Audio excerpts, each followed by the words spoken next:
Listen, I finally have the heir I've always wanted, so I'm divorcing you. My husband happily reported this to me. Heir. Normally, when one speaks of a man's heir, it should mean a son born to his wife. However, I am not pregnant.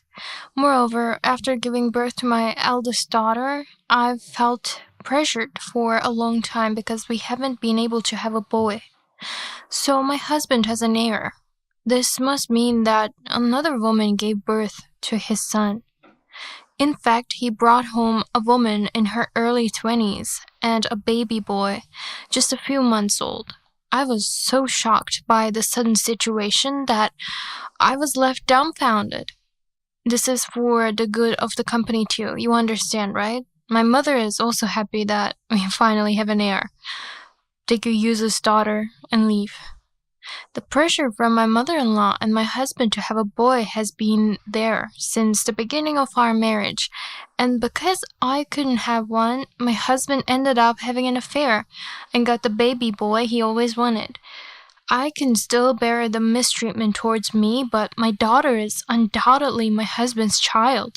Despite this, I couldn't possibly forgive my husband trying to throw us both out. Just as I was about to express my anger, my daughter, who had been quietly observing the situation, said something astonishing. Everyone present, including myself, was stunned by my daughter's statement.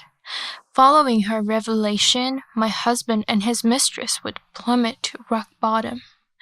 I am a 40-something housewife that works part-time. I work part-time at a supermarket while also taking care of the housework. My husband, Scott, is also in his 40s and serves as the executive vice president of a small family-owned printing company. The company is managed by Scott's brother, the third generation to run it. The founder was my mother-in-law's father, and Scott's and his brother's father was the son-in-law who took over the business.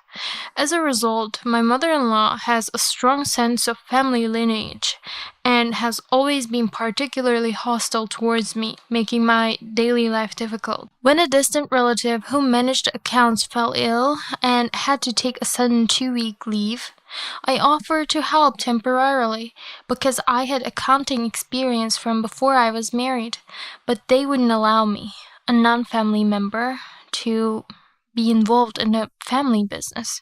Honestly, I don't know how far the term family extends. I might not consider it family because I'm married into it. Moreover, my mother-in-law also showed extreme favoritism towards her son. She adored Scott to an extreme, and even though she was opposed when his brother was set to take over the company, it was actually their father who was managing everything. After observing how his sons conducted business and their relationships with clients, he finally convinced my mother-in-law to let the older brother inherit the role. Scott's brother married in his late 20s and lived with their family due to being the heir, but they struggled to have children. The pressure from my mother-in-law was intense, and his wife was constantly berated and insulted for being infertile. In her late 40s, my sister-in-law finally saw my mother-in-law give up on the idea of grandchildren, but she continued to face harassment for not having children. Scott's brother would admonish his mother from time to time, but she was stubborn and refused to change her attitude. Scott and I, who got married around the same time as his brother, were in our early 20s, but it wasn't until our late 20s that we had our daughter Angela. We had been pressured to have children ever since our marriage, and there were times I thought I might have a nervous breakdown.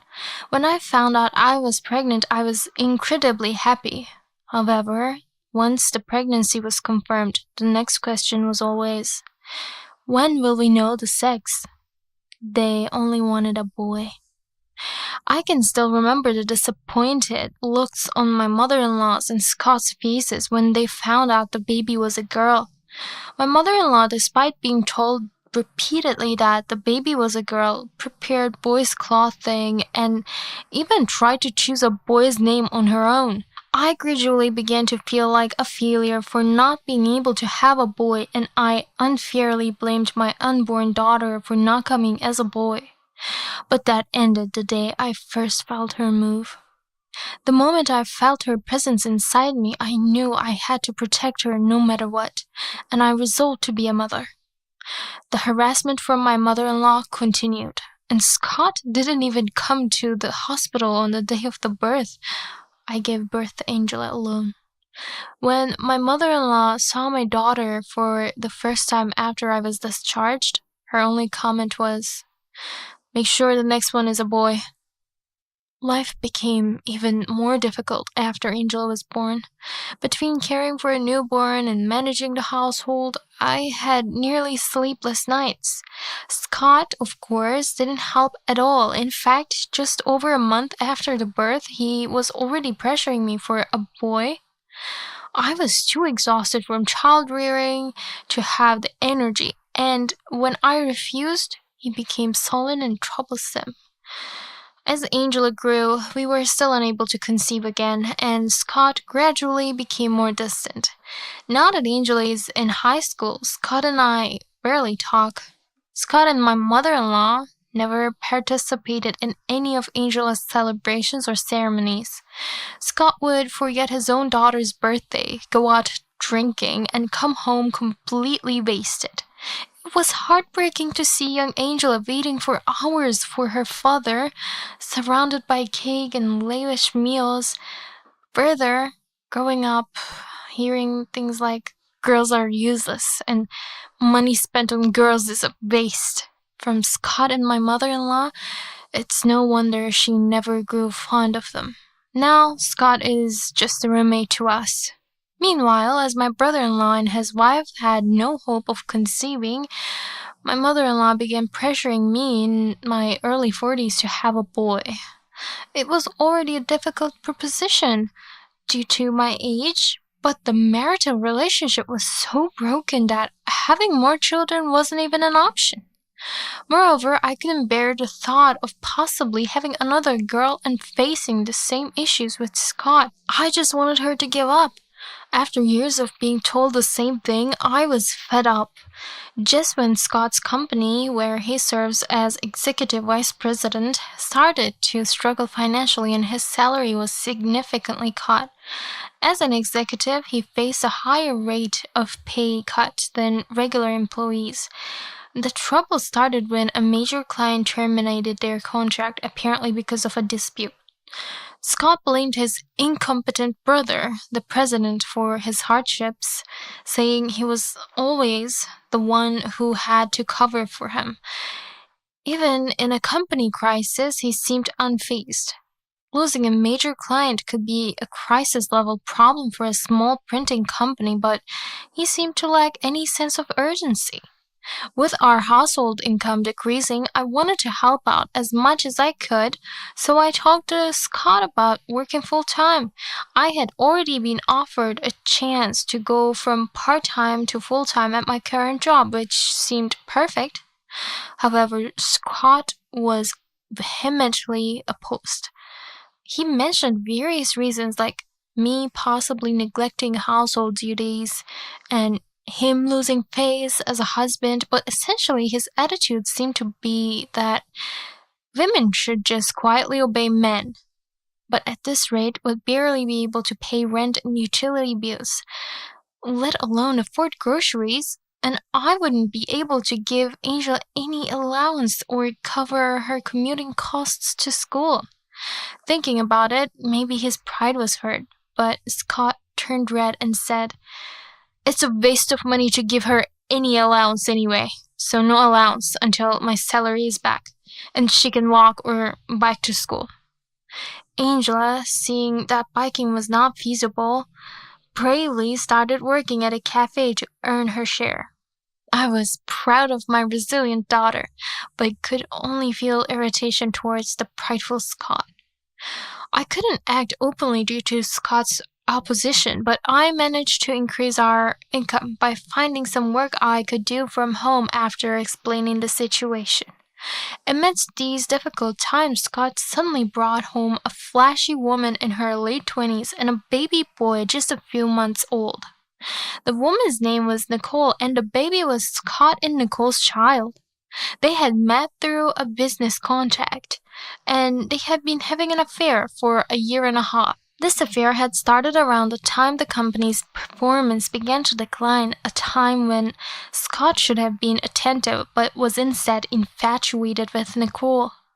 Although his salary had significantly decreased, it turned out he was only bringing home enough money for rent and utilities. The rest he spent on dates and gifts for Nicole. Despite our daughter struggling and working part-time, he is truly a hopeless man.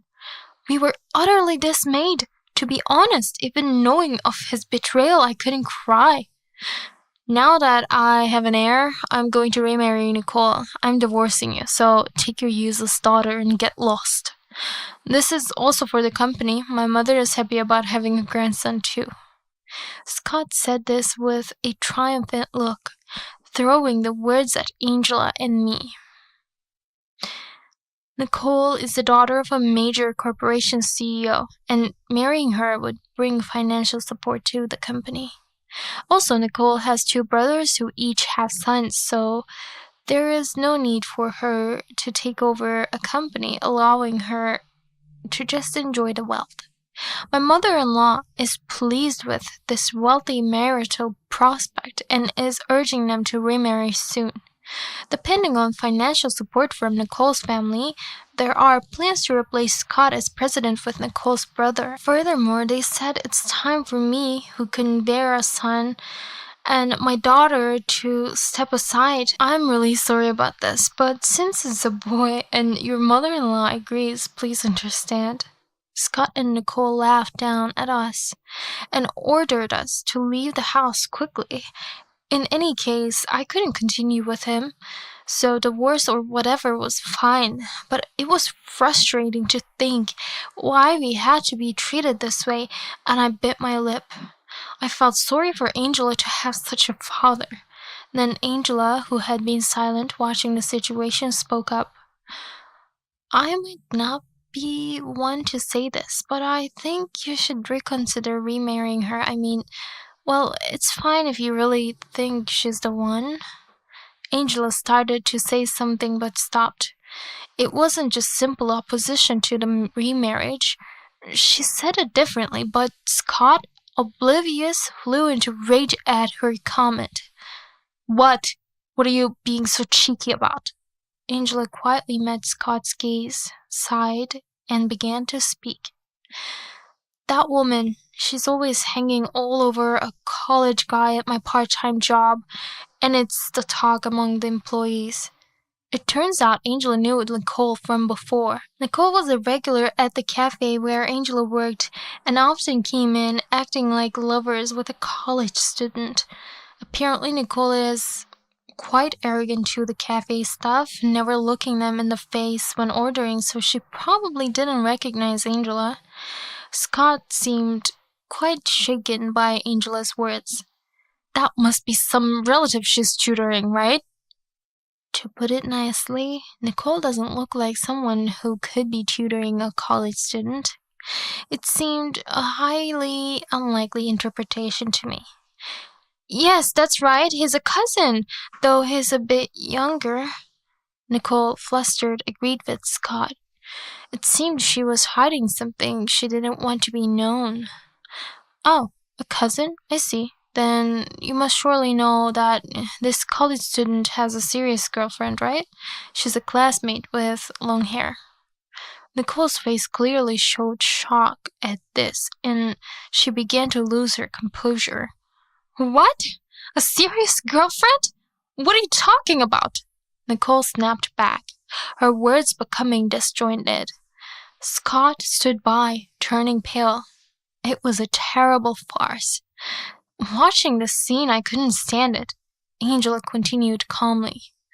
Cousin or whatever has been telling his friends that you're his sugar mommy. What? Don't be ridiculous. Don't spread lies. Nicole completely lost her composure, her language disarrayed. Seeing her bloodshot eyes, I worried she might harm Angela, but Angela remained composed. So, is that baby actually the college student's child? What? What do you mean? Isn't it my child? What are you talking about? It's Scott's child, of course.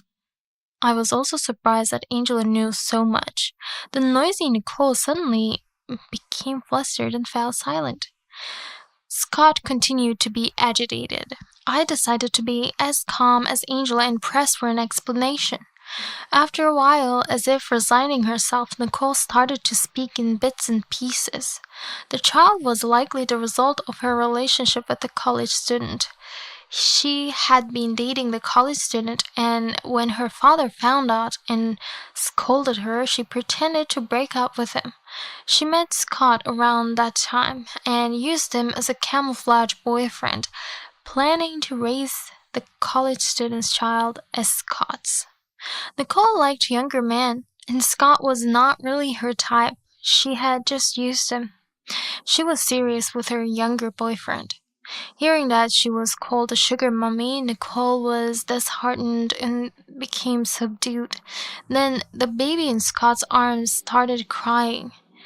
Can you resolve this issue on your own? I have no fond memories of being cherished by my father, so I agree with the divorce. I'll live with my mom. With that, Angela coldly pushed Scott away. Nicole was not in a state to discuss further, but as the baby started fussing, she was urged to go home, and they dispersed for the day. Nicole didn't soothe or care for the baby and cried all the way home. The baby is innocent, and seeing Nicole's inability to feel maternal made me sympathize with the baby. Scott had no choice but to leave the house and temporarily return to his parents' home. Later, Scott came home alone. Firstly, the child turned out not to be Scott's. After our discussion, a DNA test was conducted, and it showed that there was no parent-child relationship between Scott and the child. It is unclear whether the child is Nicole's and the college student's, but there is no doubt that Scott was merely used. Scott seems to have broken up with Nicole.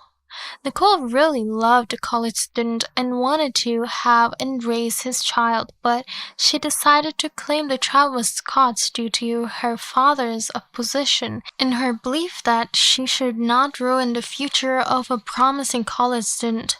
The plan was to marry once and raise a child. After the college student became a working adult, Nicole intended to divorce Scott and remarry the college student. Moreover, their relationship had started while he was still in high school. They had been involved since he was a minor. One reason Nicole started a relationship with Scott was to camouflage the fact that she had been involved with a minor, fearing public exposure due to her status as the daughter of a major corporation CEO. Realizing Nicole had no affection for him at all, I felt a sense of pity as I listened to the story. On the other hand, the college student was only interested in the relationship for the money. He didn't care about Nicole's feelings and maintained the relationship only because it was financially beneficial. In reality, he didn't work part-time but enjoyed his student life with his true girlfriend, supported financially by Nicole. When confronted, the college student confessed easily. There's no way I could be serious about an old lady. I just hung out with her occasionally because she gave me support. It's a sugar relationship, just sugar mummy stuff. Despite the birth of the child, he eventually cut off all contact. After being abandoned by the college students, Nicole fell into despair and became apathetic, neglecting her child to the point of neglect.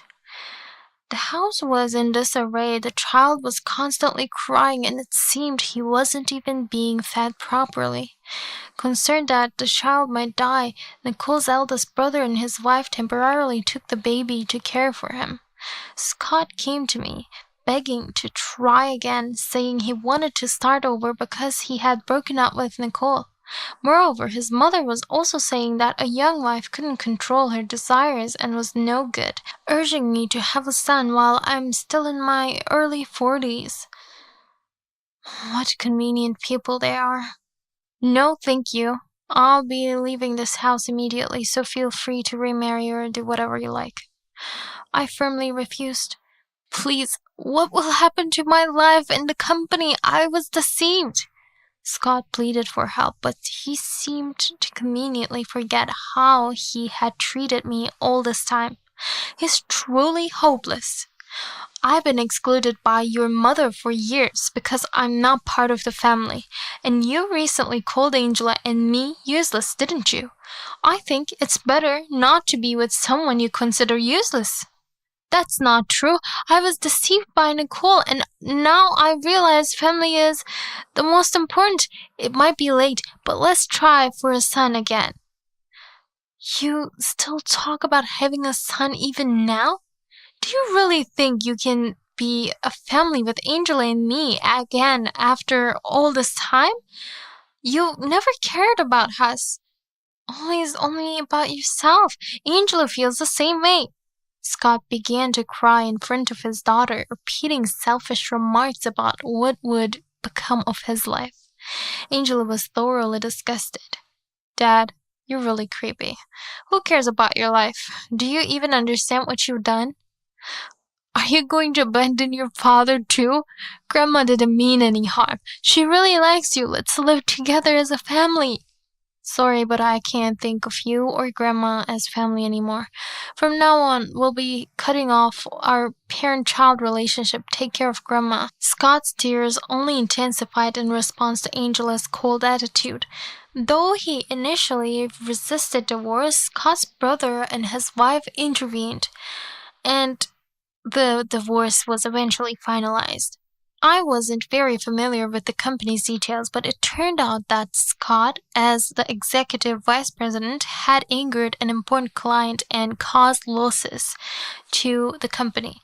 Scott's arrogant behavior had been a problem several times before, and he had ruined several transactions. Scott's brother repeatedly warned him, but Scott's arrogant attitude persisted, leading to conflicts with clients whenever he visited them. Recently, he had been relegated to handling phone calls only, yet he even managed to upset a client over the phone. The client, having been lenient due to a long-standing relationship, finally reached their limit and terminated the contract. Oblivious, Scott was busy having an affair with Nicole during this critical time. For several months, his brother tried to mend the relationship with the client. After much effort, the client agreed to resume major transactions on the condition that Scott was fired. The client acknowledged the relentless efforts of Scott's brother and promised even more orders than before, now that Scott was no longer with the company. Without hesitation, Scott's brother fired him. Scott had boasted that he was the one covering for his incompetent brother, but in reality, it was his brother who had been busy covering for him. Scott would visit clients and then go to play slots or leave cigarette butts in the client's parking lot, exhibiting problematic behavior even during crises he had caused. His brother was exasperated and took the opportunity to fire him. Thanks to his brother's efforts, the company escaped bankruptcy, but Scott ended up unemployed. Having never really worked properly and having no skills, Scott struggled to find a job. His past work attitude and arrogant behavior towards clients meant that no acquaintances were willing to hire him. Given his age, reemployment was not easy, and he now juggled several part-time jobs to make ends meet. As for his mother, the stress from the company's issues and the revelation that Nicole's child was not Scott's led her to increasingly lash out at her daughter-in-law, intensifying her mistreatment. Eventually, Scott's sister-in-law fell ill and had to be hospitalized. Despite being cared for by Scott's brother and his wife, his mother maintained her arrogant attitude, stating during the sister-in-law's hospitalization that she didn't care what happened to a daughter-in-law who wasn't family and couldn't have children. This enraged Scott's brother, and he evicted their mother from their home. His mother, surprised by her usually gentle son's actions, only began to apologize after being kicked out, but it was too late. With nowhere to go, she moved into Scott's room, and they now live together in a cramped apartment. His mother, who had never worked before, cannot start working now and lives off Scott's meager income. Despite their changed circumstances, her sense of money remains unchanged, leading to constant arguments as she spends his income. Now that there is no daughter-in-law to mistreat, she has become even more meddling towards Scott. His mother insists, reconcile because it looks bad. A father should be present for his daughter, and you shouldn't separate due to parental issues. Make your wife work full-time and manage the money. Scott is evidently fed up with these demands. Struggling financially, I decided to demand compensation for emotional distress and child support from Scott as if to add insult to injury. Scott seemed quite flustered, apparently not expecting to be asked for compensation. At first he insisted he couldn't pay, but after understanding from a lawyer that his refusal wouldn't hold, he came to negotiate with me directly. With little income and living with his spendthrift mother, he called me almost in tears, asking if there was any way to reduce the amount or make installment payments. However, I plan to leave everything to the lawyer, and given how he has belittled us in the past, I have no intention of listening to any of his requests. Angela also said, we should get everything we're entitled to. It's not right to lose out. Dad shouldn't have it easy either. She's really a sensible daughter. I can hardly believe that Scott, who is barely getting by on part-time jobs, has the ability to pay, but I intend to have him pay the full amount over however many years it takes. I also demanded compensation from Nicole for the stress she caused us, but her father, knowing the whole story, apologized profusely and paid up without a fuss. He will cover it for now, but plans to have Nicole gradually pay him back. Nicole, furious at being nearly disowned, ended up living under her parents' strict supervision at her childhood home with the child, as they didn't want her causing more trouble by getting involved with minors again. It seems she was uncontrollable at first, but now she's settling down and somewhat managing the child care. The college student was demanded to pay child support by Nicole. At first, he dodged the responsibility, becoming unreachable at times, but Nicole's father brought a lawyer to the student's family home. The college student's parents were furious upon learning that their son had engaged in a sugar relationship, impregnated the woman, and then ignored the situation. There was a festival of apologies from Nicole's side, but the college student himself did not seem remorseful. An impatient lawyer suggested that making an enemy of a corporate CEO could jeopardize his career prospects after graduation, making his university degree worthless. Realizing this, he reluctantly agreed to pay child support.